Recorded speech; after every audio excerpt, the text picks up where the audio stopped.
This is the new Yamaha EC-06 and I don't need to tell you that it is an electric scooter based on the River Indy.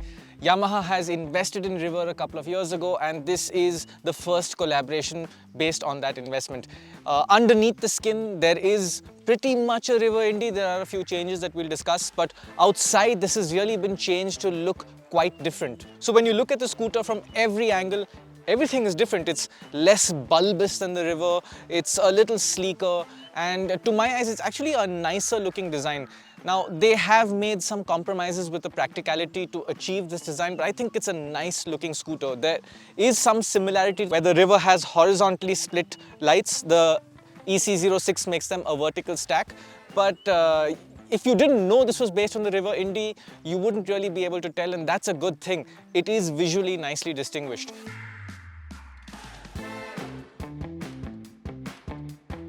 Now, what are the compromises that Yamaha has made to achieve this new design? Well, mainly the boot is a lot smaller. You open the boot by just hitting a little button out here. That is convenient.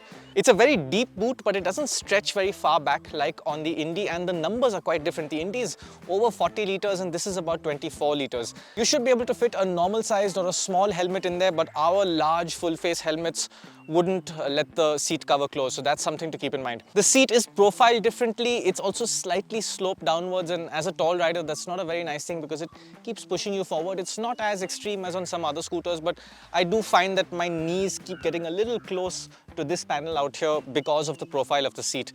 The pillion seat is nice and wide, but not as long as you'd get on the Indy, and again, it's another practicality thing.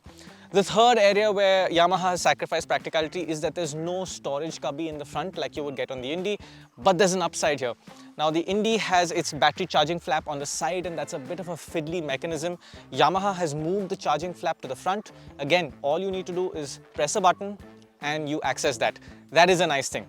Let me show you what the riding position looks like. It's a nice low seat, 770 mm, similar to the Indy. When you're seated normally, even a tall person fits on it well, but like I said, I tend to slide forward and my knee does meet this eventually. Handlebar height is not bad for an electric scooter, not the best out there, but in general, comfort is decent. I do think the Indy is slightly more comfortable, and since this is based on that scooter, we will make a few comparisons here and there. But on its own, this is a nice, comfy scooter. Now, since I'm sitting here, facing the rider is a similar LCD display as you would get on the Indy. It's simple, but it's functional, and you also have a mobile app for the features. There's Bluetooth connectivity, but it's a really straightforward display. You just have a mode switch to slide between the three modes, and that's about it. The switch gear is logical, easy to use, chunky start-stop switch. There's a park mode button out there. You just long press that and you can get a slow creep forward or a slow reverse park. Also another nice thing to have. The display itself has a big Yamaha written on it. There's another Yamaha logo in the center to tell you you're sitting on a Yamaha product. But there are some reminders that this is also based on a River. For example, the grips have River written on them and the motor has the River logo on it as well. On the topic of the motor, it is the same as the Indy, peak power of 6.7 kilowatts, 26 Newton meters. It's really nice and silent on the move, not dead silent like you'd get with a hub motor like the TVS iQube. There is some noise, but definitely not as noisy as things like Aethers and things like that. It's a nice refined sounding motor. Interestingly, Yamaha claims a slightly lower top speed than the River. They say 79 kilometers per hour, River says 90. Maybe that's just down to the Yamaha's top speed being a GPS top speed. We will get the scooter back to Mumbai and verify that. But there's also a small difference in the range. Both scooters come with the same fixed 4 kilowatt hour battery, but River claims a little less range, about 161 kilometers, whereas this is 169. Mind you, that's just IDC claimed range. The display tells you that when the battery is full, you'll get about 70 odd kilometers in power mode, 80, 90 in standard mode, and 110 when you're in eco mode. Eco mode I find to be a little too slow, not really usable for big city life, but standard mode is good and power mode is fun. It's a quick scooter, not the quickest, but quick enough to be properly entertaining when you want it. As for handling, there is a small difference to the Indy from what I remember, and it makes sense because Yamaha says that they have done some small work like strengthening the chassis in places. They've worked towards giving you slightly firmer brake feedback. They also have worked on the damping settings in the suspension, slightly different spring rates, and they want this to feel like a more involving scooter. We have only ridden it within Ambi Valley City. It's a huge area. It's a lot of riding in here, but maybe a little too perfect compared to the real world. But the Yamaha just feels a little more tight, a little more taut, slightly more responsive, maybe slightly smaller feeling than the River as well. And there is a small weight difference, although that's not something you're going to notice.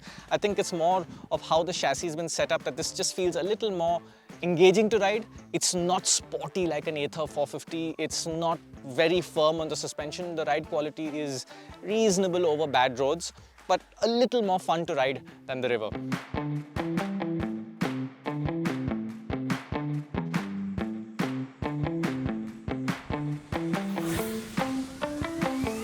Now, that is more or less what this scooter is about.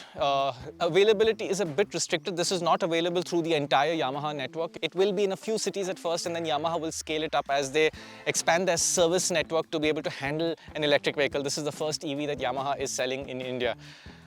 When we compare this to the River Indy and maybe even other electric scooters on the market today, premium electric scooters, there are two things that stand out to me as negatives. One is the price. This is about 22,000 rupees more than the River Indy. It's about 1.6 odd lakh rupees ex-showroom, which I think is basically you're paying that for the Yamaha badge and the fact that it's available in the Yamaha showroom. Maybe the price differential to the Indy should have been smaller.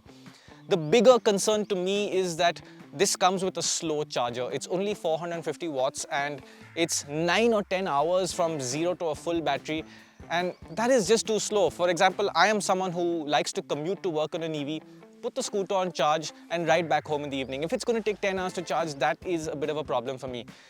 This is a strange decision because River offers you a 750 watt charger as well. It is developed and ready for the scooter, but for some reason Yamaha has decided that they don't need it.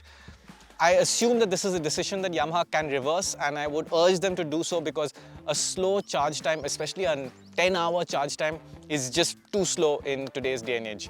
But beyond that, it is a good looking scooter.